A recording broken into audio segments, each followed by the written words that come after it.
പ്രതിപക്ഷ നേതാവിന്റെ വസതിയിലായിരുന്നു കൂടിക്കാഴ്ച. പ്രതിപക്ഷ നേതാവ് V D Satheesan, KPCC president K Sudhakaran, Ramesh Chennithala എന്നിവർ PV അൻവറുമായുള്ള കൂടിക്കാഴ്ചയിൽ പങ്കെടുത്തു. അൻവർ UDF-മായും കോൺഗ്രസുമായും സഹകരിച്ച് പ്രവർത്തിക്കുമെന്ന് യോഗത്തിന് ശേഷം വി ഡി സതീശൻ പറഞ്ഞു. അത് ഏത് തരത്തിൽ വേണം എന്നുള്ളത് ഘടകകക്ഷികളുമായി ചർച്ച ചെയ്ത് തീരുമാനിക്കും. നിലമ്പൂർ ഉപതെരഞ്ഞെടുപ്പിൽ അൻവറിന്റെ പിന്തുണ ഗുണകരമാകും. ഇന്നത്തെ ചർച്ചയിൽ സ്ഥാനാർത്ഥിയെക്കുറിച്ച് ഒന്നും പറഞ്ഞിട്ടില്ലെന്നും അദ്ദേഹം കൂട്ടിച്ചേർത്തു. PV അൻവറുമായിട്ട് നമ്മൾ വിശദമായി സംസാരിച്ചു. അദ്ദേഹം കോൺഗ്രസുമായിട്ടും UDF-ഉമായിട്ടും സഹകരിച്ച് നിൽക്കും.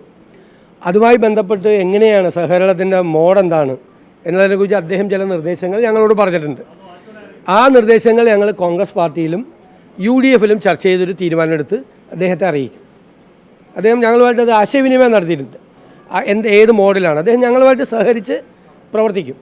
എല്ലാ ഘടകകക്ഷികളായിട്ട് UDF ഘടകകക്ഷികളുമായിട്ട് ചർച്ച ചെയ്തിട്ട് മാത്രമേ ഒരു കക്ഷിയുടെയോ ഒരാളുടെയോ UDF പ്രവേശനത്തെക്കുറിച്ച് ഫൈനലായിട്ട് പറയാൻ പറ്റുള്ളൂ. എല്ലാ ഘടകകക്ഷികളുടെ അഭിപ്രായം ഗൗരവത്തോടുകൂടി കേട്ടിട്ട് ഞങ്ങൾ ഒരുമിച്ചൊരു തീരുമാനം പെട്ടെന്നെടുക്കും. PV അൻവറിന്റെ സഹകരണം നിലമ്പൂരിൽ ഗുണം ചെയ്യുമെന്ന് KPCC പ്രസിഡന്റ് കെ സുധാകരനും പ്രതികരിച്ചു. ആരുടെ സഹകരണവും ഞങ്ങൾ ആരുടെ സഹകരണവും നമ്മൾ സ്വീകരിക്കും, ഗുണം ചെയ്യും. ഉറപ്പ്. ചർച്ചയിൽ PV അൻവർ സംതൃപ്തനാണ്. പിണറായി സത്തെ എങ്ങനെ തകർക്കണം എന്ന കാഴ്ചപ്പാട് മുന്നോട്ട് വെച്ചെന്ന് അൻവർ പറഞ്ഞു. നിലമ്പൂർ കണ്ടിട്ടില്ലാത്ത വലിയ ഭൂരിപക്ഷത്തിൽ UDF വിജയിക്കും. UDF ഏത് സ്ഥാനാർത്ഥിയെ നിർത്തിയാലും പിന്തുണയ്ക്കും. പ്രസ്ഥാനം വിട്ടെറിഞ്ഞ് തനിക്ക് UDF-ൽ പോകാനാകില്ല. ചർച്ച പരിപൂർണ പോസിറ്റീവായിരുന്നു.